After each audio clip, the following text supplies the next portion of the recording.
Então se prolongou até 10.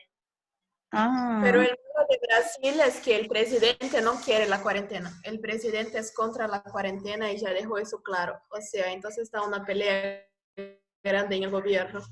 Sí, eso es lo que estaba escuchando por las noticias, de que realmente es distinta la situación, ¿no? A nivel de la salud pública que se está manejando allá. Ya está un caos. Las muertes suman altísimos y muchos centros de salud ya están colapsados. Qué terrible realmente. Minha preocupação é com minha família, não? E com todos que têm família em Brasil, não? Sí, pues no, eso es lo más preocupante. Sí, los abuelos más que nada nos preocupa. Los encerramos y no los dejamos salir. Sí, me imagino. A ver, espérenme.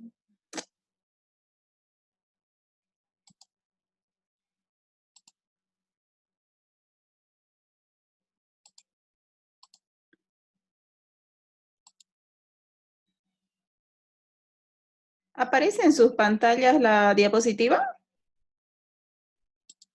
Não, ¿No aparece? não. Aparece você, Hermosa, doutora. Ya. Aparece usted con un fondo tan académico. Sí.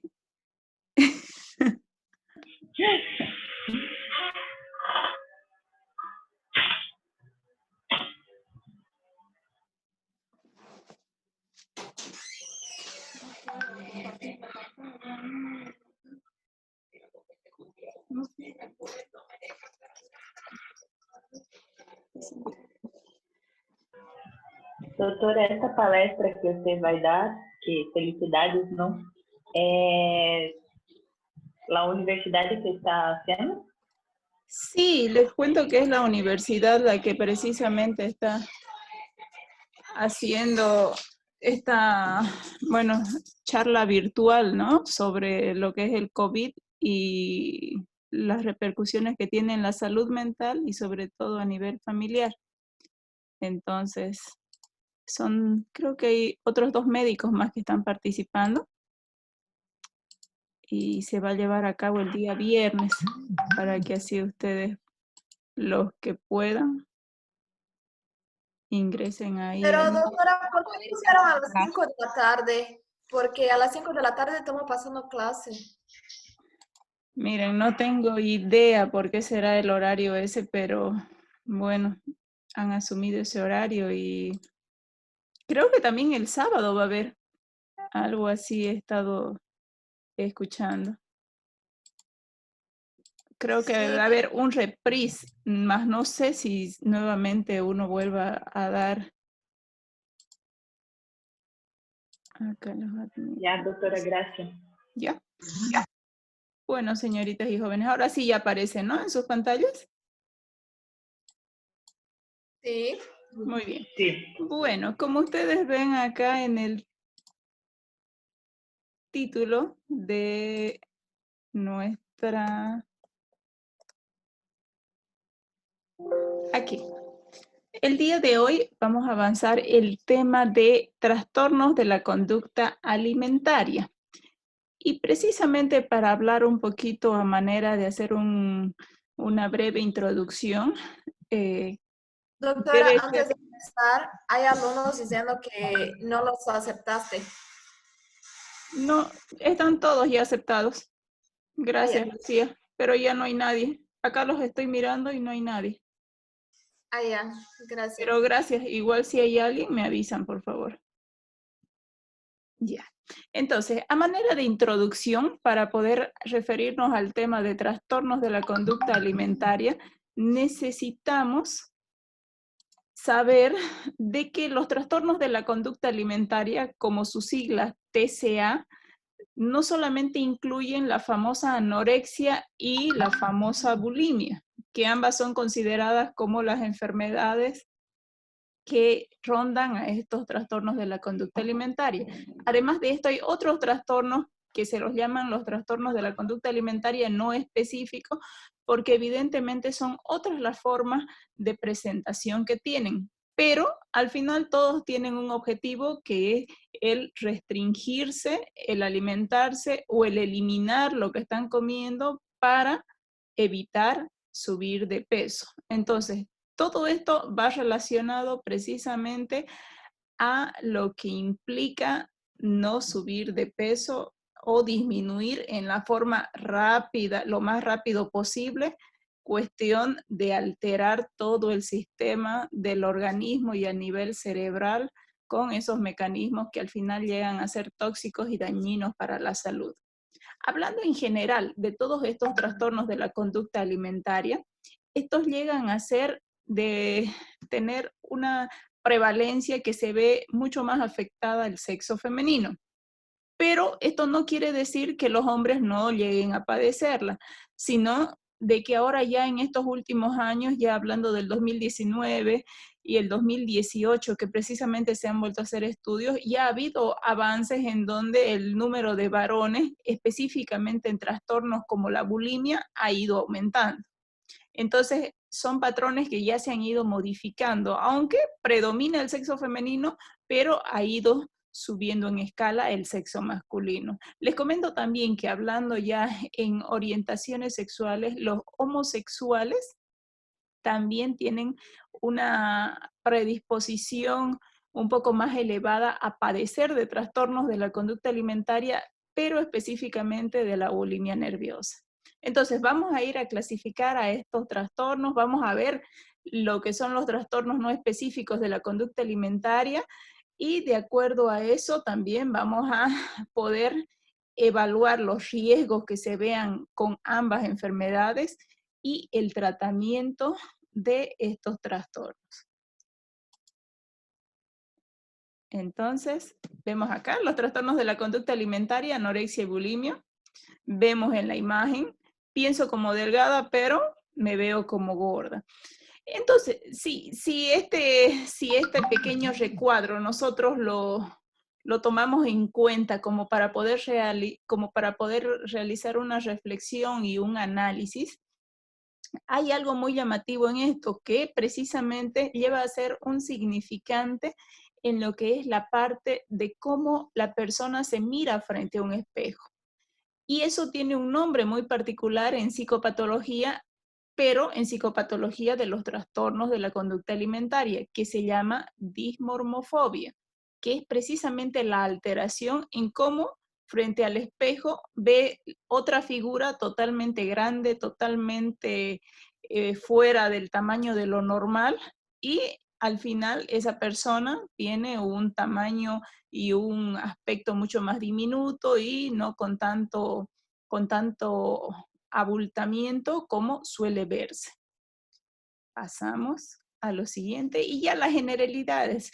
Dentro de estos trastornos hablamos de que siempre han existido. Esto no es algo moderno, esto ya desde hace años pasados que se venía viendo estos cuadros que en realidad les comento que son cuadros mórbidos, cuadros que causan mucha mortalidad porque las alteraciones a nivel tanto hidroelectrolíticas, tanto como para la misma fisiología del organismo, hace de que sean totalmente destructivas. Entonces son pacientes difíciles de tratar, sobre todo cuando ya ha habido una disminución elevadísima del peso corporal del paciente. Además que no simplemente es doloroso para él, para el que lo está sufriendo, sino también para la familia que al final llega a ser codependiente de toda esta situación. Según su origen, vamos a estar viendo que también está relacionado con la biografía personal. Entonces, como ustedes empiezan a ver, no solo es la biografía personal, el contexto familiar, los acontecimientos que se vean en la misma vida de la persona, las tensiones socioculturales y las presiones que hayan, estamos hablando de un factor multifactorial, una serie de factores que puedan predisponer o que puedan desencadenar la enfermedad. Si nos vamos al sexo y a la edad, vemos que se presenta en jóvenes, especialmente en mujeres. Eso sí, el sexo que con mayor predisposición tiende a presentar somos las mujeres, pero las edades en las que más se encuentran afectadas, eso no se ha modificado y está entre la adolescencia y la juventud. Se habla de que incluso más en la preadolescencia, o sea, entrando a los 12, 13 años, la anorexia es con la que mayor fuerza se presenta en las mujeres, y ya en una edad mucho más adulta es la bulimia nerviosa con mayor frecuencia. Si vemos la relación entre mujer y varón, miren, evidentemente el sexo femenino con mayor predisposición. En la niñez se ha visto cuadros, pero todos estos cuadros llegan a ser parte de otra enfermedad que llega a desencadenarse. En realidad, cualquier enfermedad que sea en un inicio tan temprano como es la niñez y la etapa infantil, llega a ser devastadora y con un mal pronóstico, porque muy probablemente sea solamente síntoma o signo de otra enfermedad. Se ha visto en varios casos de estos niños con inicio de anorexia o con alteraciones de la conducta alimentaria que posteriormente terminan con una enfermedad mucho más crónica como la esquizofrenia. ¿Ven? Entonces es realmente de tomar mucho cuidado con este tipo de trastorno. La anorexia más temprano, 12 a 14 años, la preadolescencia y bueno, la bulimia, como les decía, la etapa de la juventud. La prevalencia ya vital. Vemos que la anorexia tiene una prevalencia entre el 0,5 al 3,7%. Ya la bulimia entre el 1,1 y el 4,2%. A nivel de toda la vida estoy hablando, ¿no? Y los varones que tienen una prevalencia del 0,9% y las mujeres del 4,7%. Seguimos viendo la epidemiología y dentro de lo que ya es el estrato social a estas patologías de la conducta alimentaria, vemos que se afecta en todos los estratos sociales. No hay entonces nivel socioeconómico alto, no hay nivel socioeconómico bajo, en realidad se ve afectado a todos los estratos sociales. ¿Qué es lo que implica todo esto? Que también se observe claramente de que hay cánones, de que hay patrones de belleza dentro de lo que es el ideal y la perfección frente a las pantallas y los ojos de la sociedad. Entonces, eso hace que prácticamente la persona, además de tener, ¿no?, todos estos factores ya de tensiones, de preocupaciones, de una vida frustrante, de unos padres que son controladores, que le exigen que coma menos. Entonces, todo esto, más lo que ve frente a las pantallas, sea de las redes sociales, sea de la televisión, sea de la misma familia, en estarse realizando una comparación, entonces puede ser un indicio para poder ya a iniciar todos estos procesos en disminución de peso, delgadez y bueno, ya llegar a todo lo que significa este trastorno como tal de la anorexia o de la bulimia. Los medios de comunicación y la información llegan de manera uniforme a todos y de igual manera se habla de que son los principales en generar estas presiones que suelen ser un indicativo para poder iniciar estos trastornos. Entonces hay que tomar todo eso en cuenta.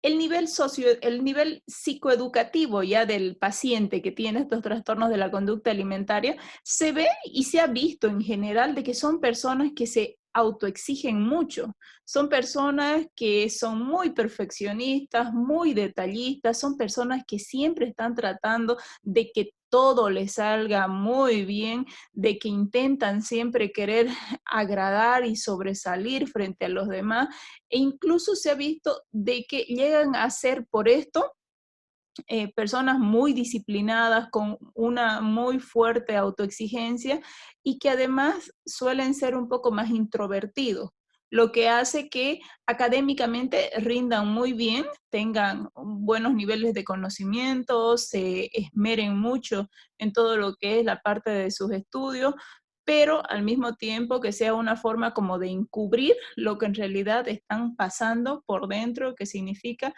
todo este nivel de presión y de autoestima baja que ya vamos a ir a ver en todos los signos y los síntomas de estos pacientes. Y bueno, eso a manera general. Ahora sí ya ingresamos a ver el trastorno de anorexia nerviosa. Ahí no le puse el apellido, pero ustedes ya saben, se llama anorexia nerviosa y el otro trastorno es la bulimia nerviosa. ¿Qué es la anorexia nerviosa? Cuando nosotros hablamos de anorexia se nos viene a la mente, ¿no? Aquella persona que tiene rasgos físicos donde se evidencia una delgadez extrema. Entonces es eso, precisamente la anorexia nerviosa significa aquella persona que ha perdido un peso súper elevado por encima del 20% de su peso corporal. Entonces estamos hablando que hay una pérdida elevada. Hay libros que dicen 20%, hay otros libros que dicen 15%, pero en realidad ronda entre el 15 y el 20% de la pérdida de su peso corporal. Entonces, aquí sí hay una enfermedad mental grave, crónica. Ojo, crónica porque no es que se desarrolla en unos días. Esto tiene un tiempo mínimo de 6 meses como para poder desarrollarse. En todo ese tiempo la persona ha tenido ya una evidente pérdida de peso y además de eso un miedo intenso a no querer engordar.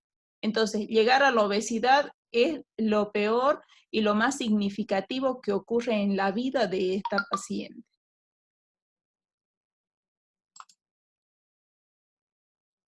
¿Qué es lo que dice el DSM, el Manual de Diagnósticos Mentales?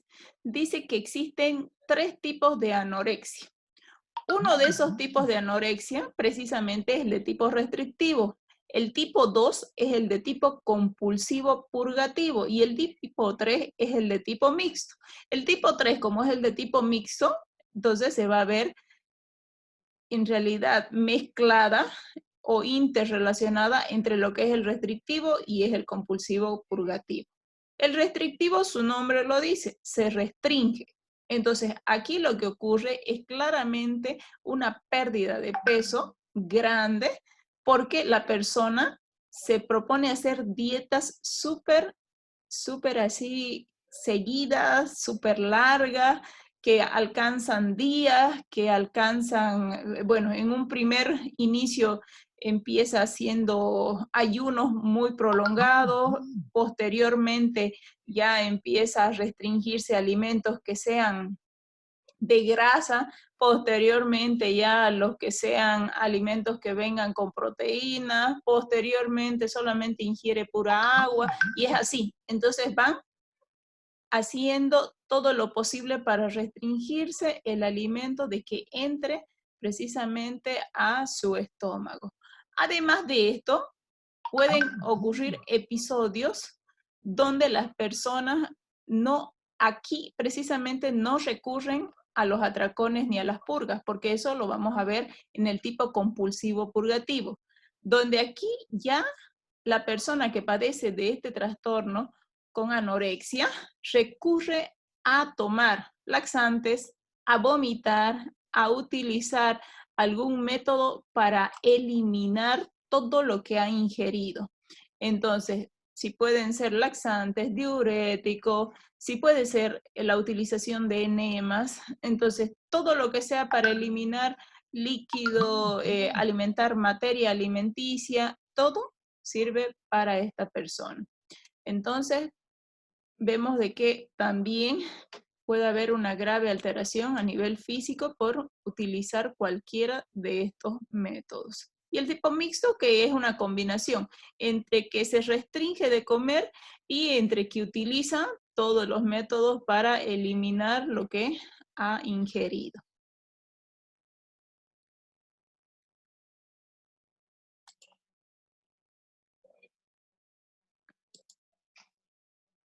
Ahí para que vean dentro de estas imágenes cómo también el paciente que padece de anorexia tiene una constante afinación a estar todo el tiempo pesándose. Por eso es que si alguien ha podido ver algún paciente que haya estado internado en un psiquiátrico, a estos pacientes que tienen anorexia se les prohíbe el uso de la balanza. Incluso ellos buscan los mecanismos de poderse pesar para poder controlar y no. A ellos sí se los va pesando gradualmente cuando están internados, pero esto es mientras no tengan que estar mirando a la balanza, dando la espalda a la balanza, dependiendo en dónde se encuentra, ¿no?, la báscula, y esto para ir controlando, pero porque tiene que haber un aumento de peso cuando se lo tiene internado al paciente. ¿Cuáles son las causas? Como habíamos hablado, las causas pueden ser multifactorial. Entonces, dentro de las causas vemos lo importante que viene a ser el rol familiar, todo lo perteneciente a esa parte de la historia de la familia. Entonces, aquí sí hay presencia de trastornos afectivos entre familiares, es una causante como para poder desarrollar este tipo de trastornos, sobre todo dentro de los afectivos. Se habla de los trastornos de depresión, trastornos de tipo de ansiedad que pueden ser una causante. El abuso de sustancias, la obesidad también llega a ser un trastorno que si hay dentro de la familia alguien que lo padece, o muy probablemente la madre, el padre, que son los de primera línea dentro de la familia, entonces ya hay una gran preocupación por el peso precisamente de esa paciente que después desarrolla el trastorno. Entonces las figuras de la hija, del hijo que vayan a desarrollar este trastorno tiene mucho que ver también por la constante preocupación del padre o de la madre sobre el peso corporal de los hijos. Como segundo punto tenemos los factores pertenecientes a la historia personal. Y esto tiene que ver también con los antecedentes de presencia de trastornos donde hayan habido episodios de tristeza, episodios de depresión, episodios de duelos no superados, de mucha tensión, o que el mismo paciente cuando era niño tenía obesidad, tenía un sobrepeso, que haya sufrido de bullying por eso mismo. Entonces ya pueden ser factores atenuantes para las causas de este trastorno. Dentro de los factores sociales, evidentemente no podemos alejarnos de hablar de la moda y de la figura. Entonces, es algo que eso se ve evidentemente en, en todas las redes, en todo lo que significa el observar a las mujeres que están dentro de la perfección, las delgaditas, las que son modelos, las flaquitas. Entonces, el mirar eso y el querer imitar de alguna manera, todo eso hace de que se pueda ingresar a alguno de estos trastornos.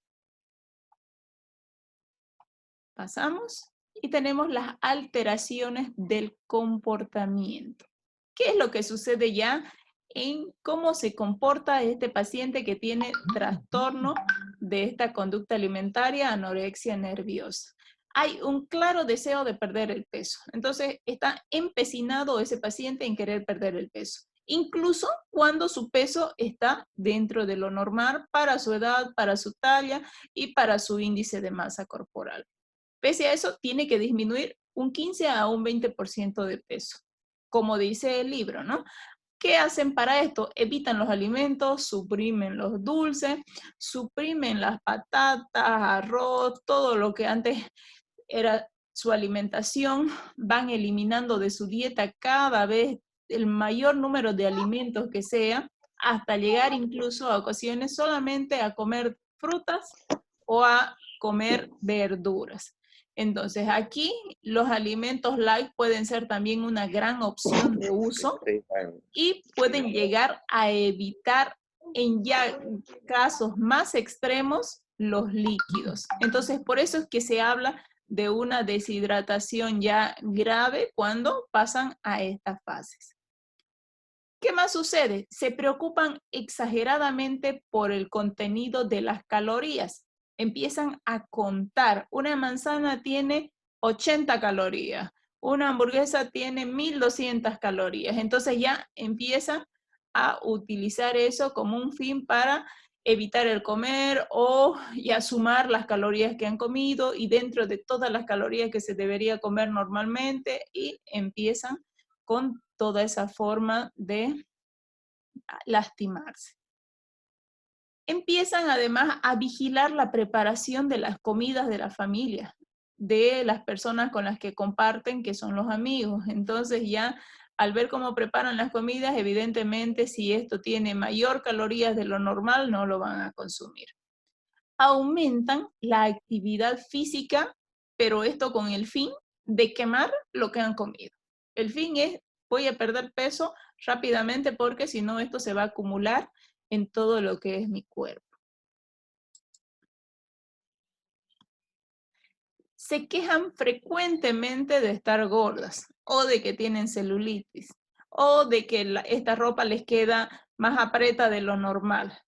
Siempre prefieren comer a solas y esto también viene por el hecho de evidentemente no comer todo y disminuir o al final directamente esconderlo y ya no hacer uso de esa comida. Sufren de sentimientos de culpabilidad tras haber comido. Se oponen a comer grandes cantidades, a comer en cantidades normales, perdón, a pesar de que la familia esté rogándole, a pesar de que le van a dar un premio, a pesar de que hay una orden, a pesar de que la familia ya amenaza con que lo va a llevar a una internación, pese a lo que sea, ya se rehúsan a comer.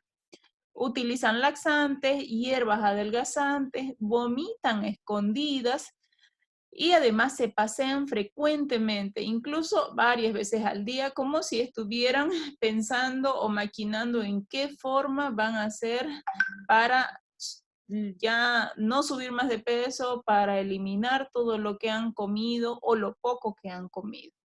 Entonces realmente su pensamiento está todo el día en no subir de peso. ¿Cuáles son los síntomas psíquicos que va a presentar este paciente?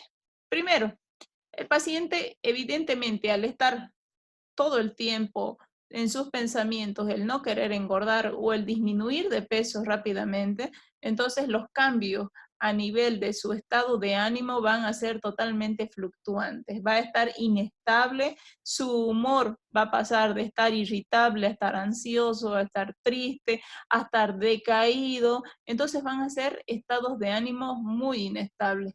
El miedo intenso es totalmente irracional y es totalmente abrumador porque no quiere engordar. Eso está presente todo el tiempo. La distorsión de la percepción de la imagen corporal, no se olviden que es algo que les decía, que precisamente viene a ser una parte de la psicopatología, que tiene que ver con la dismorfofobia corporal, donde ven otra imagen a la que no les pertenece a ellos actualmente. Ellos son delgados y ven una imagen totalmente distorsionada que puede ver una imagen grande y gorda. La tendencia al aislamiento de la familia y de las amistades es otra parte de la clínica, donde evidentemente esto es por todo lo que están padeciendo. Se desinteresan ya por todo lo que ocurre a nivel laboral, a nivel educativo, y además en otros pacientes hay una excesiva dedicación al estudio o al trabajo, viendo entonces de que puedan haber cualquiera de estos dos picos en los síntomas psíquicos. Vamos a ver unas imágenes de anorexia para que ustedes vean claramente el nivel de disminución de peso y también cómo se marca muy bien los huesos en la paciente. Aquí claramente igual, cómo se ha perdido la masa muscular.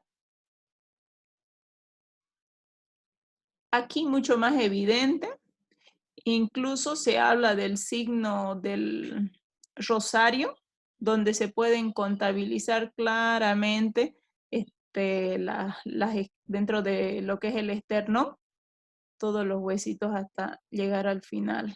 La clavícula, todo muy, muy evidente, la pérdida de la masa corporal. ¿Qué signos y síntomas de desnutrición vamos a poder evidenciar en estas pacientes? Primero, la pérdida del peso por encima del 20%. Además de esto, hay una detención de su crecimiento de la persona enferma. Sobre todo, ¿por qué? Porque esto está en una edad de la preadolescencia, adolescencia, en donde el desarrollo de la mujer no ha terminado a nivel físico. Entonces, todo esto detiene su crecimiento y es muy probable que se quede ahí y no pueda crecer más. Porque además de esto, viene acompañado de que la parte ovulatoria no es la misma. Entonces, la menstruación se suspende en la mayoría de las veces o es muy escasa y eso tiende también a empeorar la parte del crecimiento de la persona. La frialdad en las manos y en los pies es muy evidente y todo esto porque ya no hay tejido adiposo, entonces no hay la forma de adquirir calor. Sequedad en la piel, estreñimiento, palidez, los mareos que suelen haber muy constantemente, caída del cabello e incluso la coloración del cabello cambia. Se habla de que hay un signo que se da en el cabello que es el signo de la bandera, donde la coloración se vuelve mucho más rojiza el cabello. Entonces estamos hablando ahí de una alteración por déficit de vitaminas y de proteínas y en fin. La sensación de plenitud y pesadez después de la comida. Esto ocurre evidentemente en todas las pacientes porque la capacidad de su estómago ha disminuido. Entonces ahora es mucho más pequeño para poder recibir cualquier alimento y el alimento que reciba va a ser, por más pequeño que sea, va a necesitar un tiempo mucho más largo para poder digerirse, metabolizarse y eso hace que, bueno, se distienda y sea más difícil su digestión. Gastritis. Vamos a ver también esofagitis, pérdida del esmalte dental, dependiendo, ¿no? Si hay vómitos, si también la desnutrición, la falta de calcio, de vitamina D, en fin, todo hace de que pueda ocasionar eso en la paciente. Seguimos viendo unas fotos de anorexia. Ven ahí las escápulas, cómo se pueden observar tan pronunciadas. Y miren, acá se ve claramente el signo de la dismorfofobia, donde es otra la impresión y la percepción visual que tiene de ella misma, totalmente distorsionada. Una persona delgada ve a una persona que está gorda.